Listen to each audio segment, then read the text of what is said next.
அனைவருக்குமே வணக்கம். சற்று முன் கிடைத்திருக்கக்கூடிய ஒரு மிக மிக முக்கியமான செய்தி ஒன்று வெளியாகியுள்ளது.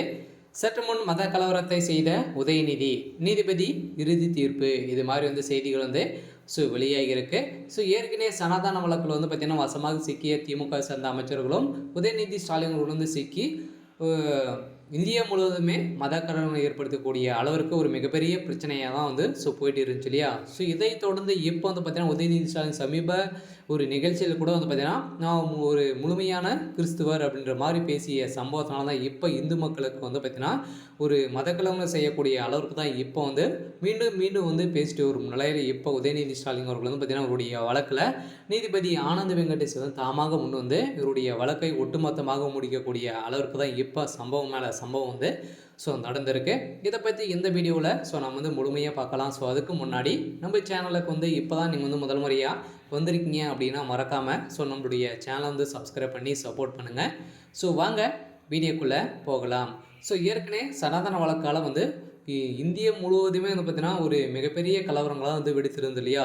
உதயநிதி ஸ்டாலின் அவர்கள் அங்கங்கே பார்த்தீங்கன்னா மதக்கலவரம் ஏற்படுத்தி இவர் மீது வழக்கு பதிவுகள் செய்திருந்தாங்க. இந்த வழக்கை ஒட்டுமொத்தமாக தமிழகத்துக்கு மாற்றணும் அப்படின்ற மாதிரி பார்த்தீங்கன்னா இவர் வழக்கு தொடர்ந்திருந்த நிலையில் இதை தொடர்ந்து மீண்டும் இவருடைய வழக்கில் நிலுவையில் இருக்கும் நிலையில் பார்த்தீங்கன்னா மீண்டும் மீண்டும் இந்து மக்களை அவமதிப்பு பேசுவது நிலையில் பார்த்தீங்கன்னா இப்போ அவருக்கு எதிர்ப்புகள் வந்திருக்கும் நிலையில் தான் இப்போ ஒட்டுமொத்தமாக உதயநிதி ஸ்டாலினுடைய பதவி விலக வேண்டும்.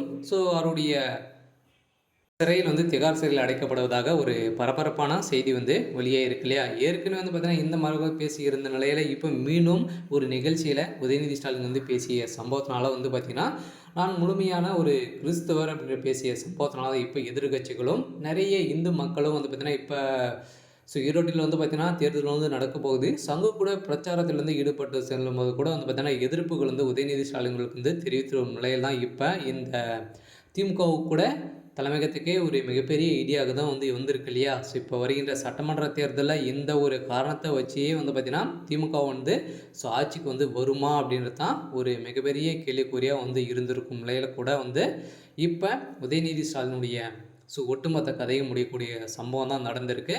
இருந்தாலும் ஏற்கனவே பார்த்திங்கன்னா சாதாரண மாநிலத்தில் இருக்கக்கூடிய ஆந்திர மாநிலத்தில் இருக்கக்கூடிய பவன் கல்யாண் அவர்களும் முதலமைச்சரும் சேர்ந்தே பார்த்தீங்கன்னா இவர் மீது குற்றச்சாட்டுகள் வைத்திருந்த நிலையில் இருந்தாலும் இப்போ ஆளுங்கட்சியாக இருக்கக்கூடிய திமுகவுடைய இருக்கும்போது தான் பார்த்தீங்கன்னா இதனால் தான் உதயநிதி ஸ்டாலின் அவர்கள் கைது செய்ய மாட்டாரா அப்படின்றது தான் எல்லாருக்குமே ஒரு கேள்விக்குறியாக இருந்தாலும் இப்போ ஆக்ஷன் இறங்கி அண்ணாமலை அவர்கள் இவருடைய ஒட்டுமொத்த கதையை முடிக்கக்கூடிய சம்பவங்கள் செய்ய போகிறாரு.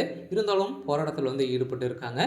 இருந்தாலும் உதயநிதி ஸ்டாலின் அவர்களுக்கு என்ன முடிவு வரப்போகுது அப்படின்றத வெயிட் பண்ணி பார்க்கலாம். இது மாதிரி செய்திகளை தெரிஞ்சுக்கணும் அப்படின்னா மறக்காமல் நம்மளுடைய சேனலை சப்ஸ்கிரைப் பண்ணிக்கோங்க. தேங்க்யூ.